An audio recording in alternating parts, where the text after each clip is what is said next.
Live's TV doesn't lie. When the cameras roll, there's no filter, no second take. And when the pressure gets too real, even the most iconic celebrities can snap. From storming off sets to explosive meltdowns and icy silences. These are the moments that shocked audiences, went viral instantly, and changed careers forever. So buckle up, because some of these outbursts will leave you speechless. Let's start with Kanye West. The man is no stranger to controversy, but his interview with Piers Morgan took things to another level. Any of that, okay, but why would any of that, why would any of that? Bro, I ain't finished. I ain't finished my sentence. Nothing you're saying has anything to do with regret. Hey, boy. Don't call me boy. Don't finish. I told you. Oh, don't treat me like a boy then. I'm going to finish my sentence of my idea. Nothing you're saying has got anything to do with the tweet. Cool. Already under heavy public scrutiny at the time, Kanye entered the interview cagey and defensive. But as Morgan tried to press him on a controversial tweet, Kanye refused to play along. The means he had was put on camera I'm not saying you to can't traumatize. I'm not finished. La, la, la, la means let me finish. Okay. I'm not finished talking. So I cannot, see, because you distract my thoughts and then you try to make me look like a crazy person and you feel you have the right to cut me off. And I've proven you guys don't want it with me. This is like Terminator 20. You've never seen this. The tension escalated quickly, each sentence more defiant than the last. So the question about the femur to the dinosaur. No, I'm going to ask you a different question. Situation. I'm just going to ask you this. No, you're not. You're gonna. No, I didn't finish my question. Well, hang on. You can't tell me. You got to answer my question. You can't first. tell me what questions to ask you. You accept that I'm the interviewer. To answer my question. No, I said answer my question. No, I'm interviewing you too. Well, you can't interview me. It's my interview. That's clear. Interview adjourned. Love you. Finally, without warning, Kanye cut the interview short and walked off. It wasn't just an exit, it was a statement. But Kanye, at least, kept his voice mostly level. The same can't be said for R. Kelly. In what became one of the most infamous meltdowns in television history, Kelly sat down to address the dark accusations that had followed him for years. Have you ever had sex with anyone under the age of 17? No. Never? No. I have to tell you, it's so hard to believe that based on all that we've read. I'm going to tell you something, Gail. There's one thing. I'm going to tell you something. What the women said about you. What women said about me. Robert, stop it. Y'all quit playing. Quit playing. Robert. I didn't do this stuff. Instead of calming concerns, he launched into a screaming, tearful rant, pounding his chest and shouting. This is not me, y'all. I'm fighting for my life. Y'all killing me with this. I gave y'all 30 years of my career. Robert. 30 years of my career. Y'all trying to kill me. You killing me, man. This is not about music. I'm trying to have a relationship with my kids, and I can't do it. His publicist tried to regain control, but the damage was done. Rather than clearing his name, R. Kelly solidified his image as a man unraveling in real time. I hope this camera keep going. No, we're going to let the camera keep rolling. This is not, doesn't even make sense. Why would I hold all these women? Their mothers and fathers told me, we're going to destroy your career. The interview didn't help his case, and today he's serving a 20-year prison sentence. If you thought that was unhinged, just wait. Charlie Sheen's downward spiral played out in front of the world, but nothing captured his unraveling like that legendary interview after his firing from 2.5 men. Your anger and your hate, I think, is coming off as erratic to people. Passion, my passion. It's all okay, passion. Your passion is coming off as erratic to people. Well, you borrow my brain for 5 seconds and just be like, dude, can't handle it. Unplug this bastard. Yeah, because it fires in a way that is, I don't know, maybe not from this particular terrestrial realm. With the world questioning his mental health, Sheen gave answers that were otherworldly. Some are saying that you're bipolar. Wow, what does that mean? I guess that, you're on two ends of the spectrum. Wow. And then what? What's the cure? Medicine? Make me like them? Not gonna happen. I'm bi-winning. I win here and I win there. Now what? If I'm bipolar, aren't there moments where a guy like crashes and like in the corner like, oh my God, it's all my mom's fault? Shut up. Shut up. Stop. Move forward. Tell me about the last time you took drugs. The last time I took drugs, I probably took more than anybody could survive. What are we talking about? How much? I don't know, man. I was banging 7-gram rocks and finishing them because that's how I roll. I have one speed. I have one gear. Go. How do you survive that? Because I'm me. Because I'm me, I'm different. I just have a different constitution, I have a different brain, I have a different heart, I have a different, I get tiger blood, man. You don't worry that you're going to die when you take that many drugs? Dying's for fools. But you're only human. Now, there's certain blends I will not entertain because that's how people go down. I'm too smart to do that, so. The interview became a cultural moment, not just because of what he said, but because nobody knew if he was serious. While Sheen turned it into performance art, rapper Birdman wasn't in the mood for theatrics. When he walked into the Breakfast Club studio, you could feel the tension. Start shit off straight, telling all three of y'all stop playing with my name. Let's go on there, let's go. Stop playing with my name. Let's go. Let's do it on camera. Stop playing with my name. Let's go right on there. He didn't wait for introductions. He didn't sit down. Instead, he launched into a warning. When my name come up, respect it. Let's go. Stop playing with my name. All three of y'all, stop playing with my name. I ain't gonna say it no more. So why come here? I did it already. I'm here, so what's happening? I mean, it's all good, but I'm saying, why? And I'm here, what's happening? I'm all good, but I'm saying, why come here just to curse us up? What's happening, man? I wanted to see you. I wanted to talk to you and your man in your face. Absolutely. You understand me? I knew a few places you was at. I could have pulled up, but I don't think that was gangster. I wanted to come look you in your face like a man and tell you how I feel. Okay. You understand me? Straight up like a man. The room went dead silent. Birdman wasn't joking, and it wasn't clear what he might do next. Just minutes later, he walked out without answering a single question. It was short, chilling, and unforgettable. When y'all saying my name, put some respect on it. Did you pull up on Ross that way or Trick Daddy? Man, I'm pulling up on you. Yeah, but I'm the radio guy. Why pull up on the radio guy? Don't act tough with the radio guy. I hear my y'all finished or y'all done? I ain't got no more talking. Let's rock. All right. From that intensity, we moved to something even more explosive. Mike Tyson. The boxing legend was doing a routine TV interview when the host blindsided him with a question about his criminal past. We know you're a convicted rapist. This could hurt his campaign. How would you respond to that? Hey, I don't know who said that. You're the only one I heard say that. You know what I mean? And I don't have no comment to that, because it's negative and you're being negative. And I met the mayor. Tyson tried to brush it off, but the anchor kept pushing. Suddenly, Tyson snapped, calling the host a vulgar insult on live air. The set fell into chaos. The anchor stammered. So interesting that you come across like a nice guy, but you're really a piece of shit. Hey, with that comment. Come on. No, that was a piece of fuck you. That was a piece of shit. We're doing live TV. Man, I don't care. What are you gonna do about it? All right, you got a show that you're doing tonight. We are. A lot of people. We are. Where it comes raw and it's the real truth. Yeah, a lot of it's people the truth. will be there to see your show. Just tell us a bit about it. It speaks for itself. Everyone saw the show. The producer cut the segment, and Tyson left with his reputation once again, making headlines for the wrong reasons. It's more nerve-wracking for me to hear talking to a rat piece of shit like you. Come on, Mike. No, because you're a piece of shit. All right, you really have to. We're gonna wrap up this interview. Thank you for coming in. Even Elon Musk, known for staying cool under pressure, reached a breaking point. In a high-profile interview, he was asked about advertisers pulling money from X. Instead of a diplomatic answer, Musk leaned in, stared straight into the camera. There was all of the criticism. There was advertisers leaving. We talked to Bob Iger today. I hope they stop. You hope? Don't advertise. You don't want them to advertise? No. What do you mean? If somebody's going to try to blackmail me with advertising, blackmail me with money, go f*** yourself.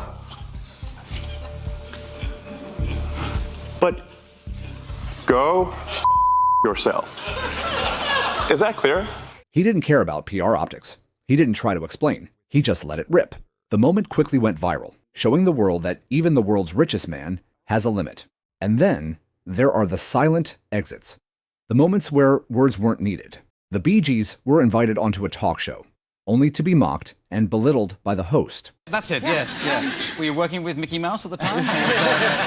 Fun. Because I didn't realise you were real brothers. I think you're sisters, actually, yes. but well, I thought we were coming to that in a few minutes. Yeah. And then in the last before we became the Bee Gees, we were late tossers. Yes. Which we thought was... You'll always be late tossers to me, but I don't know. And that's why we're here. And that's why you had us on the show. So. And are you always the older... I mean, obviously you're still the older brother, but... Yeah. We thought you might. Yeah, of course. We're getting on like a storm, aren't we, Tom? Yes. In fact, I might just leave. Yeah. Oh, I've never had anyone walk out before, but... we are a tosser, pal. So anyway... Good night, everybody. This is a setup. Oh, well, I guess I better... Well, you can stay and just... Well, I'd love to, but I don't do impressions. Yeah. After a series of sarcastic jabs, Barry Gibb stood up and walked out. His brothers followed. It wasn't loud, but it was powerful, and the host left speechless on live TV.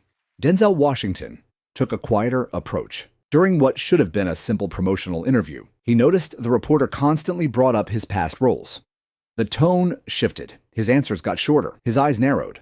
You've had some amazing co-stars. Who stands out, do you think, when you look back as some of the great talents? I don't look back. Career highlights, I guess, winning 2 Academy Awards would be at the pinnacle. Then you go back to the past again. When asked whether playing villains was more fun, Denzel shut it down with one word. Playing a baddie, is that more fun than playing a good guy?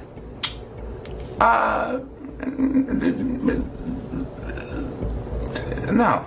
I don't know. Maybe. It depends upon the part. Alonzo Harris, great villain. Training Day? Yes. Yeah. It wasn't what he said. It was how little he said. You could feel the chill through the screen. But some meltdowns weren't verbal at all. They were physical. Jim Everett, former NFL quarterback, had been mocked by sports host Jim Rome for years. Rome repeatedly called him Chris Everett, referring to the tennis player, to question his toughness. When Everett finally appeared on Rome's show, the tension was immediate. Check that. Chris Everett, good to have you on the show. You know what? You've been calling me that for about the last 5 years.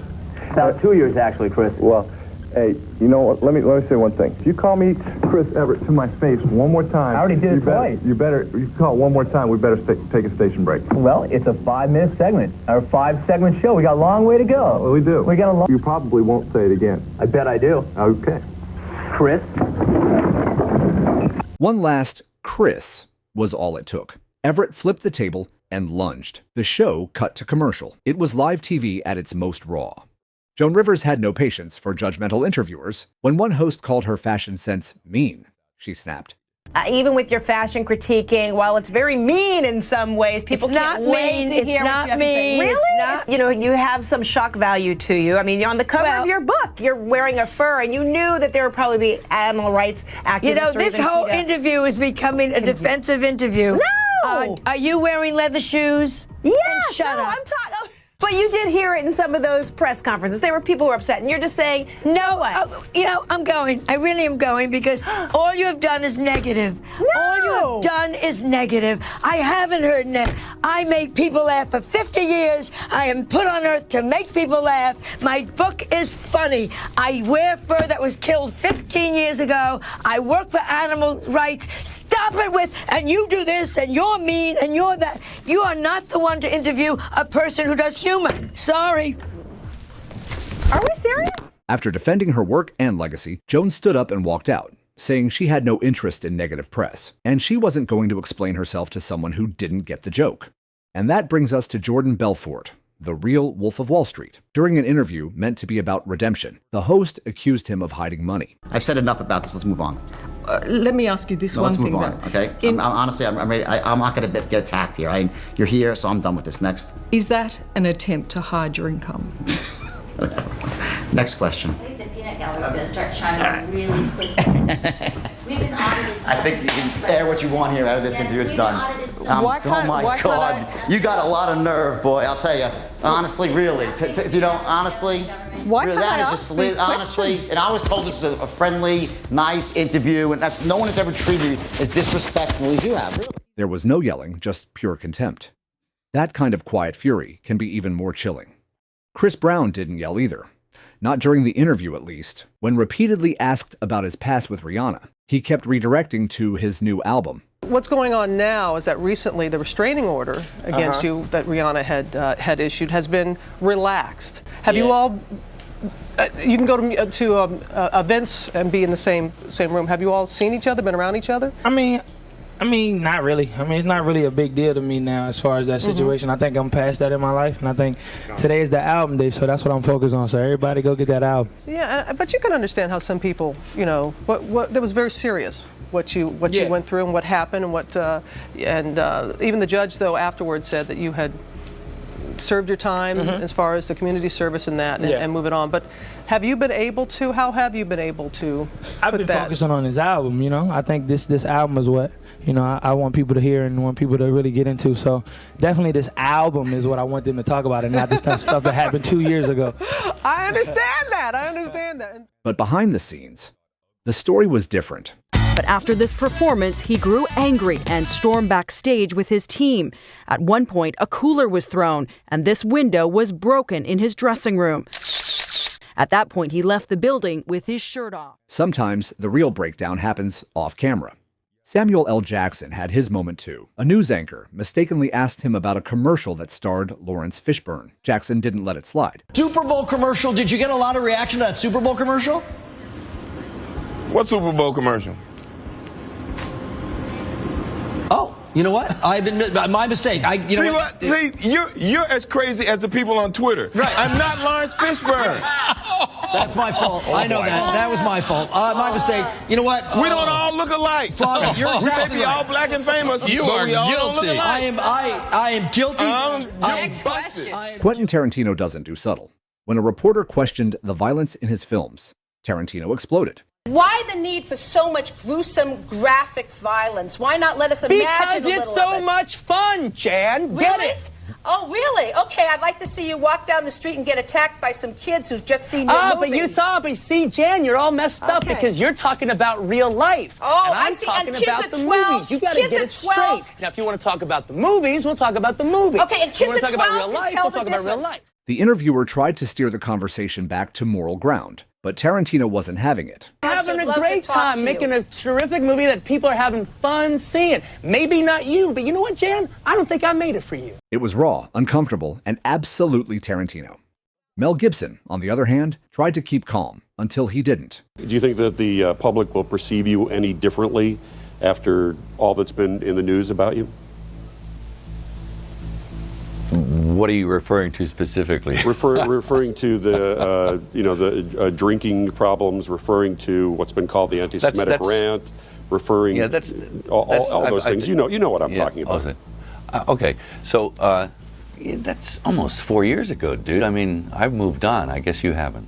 Asked about his past scandals, Gibson grew visibly irritated. I'm just wondering if you think that the public has moved on and will perceive you in the same light. Well, I certainly hope so. You know, it is a while back, and I've done all the necessary mea culpas. So,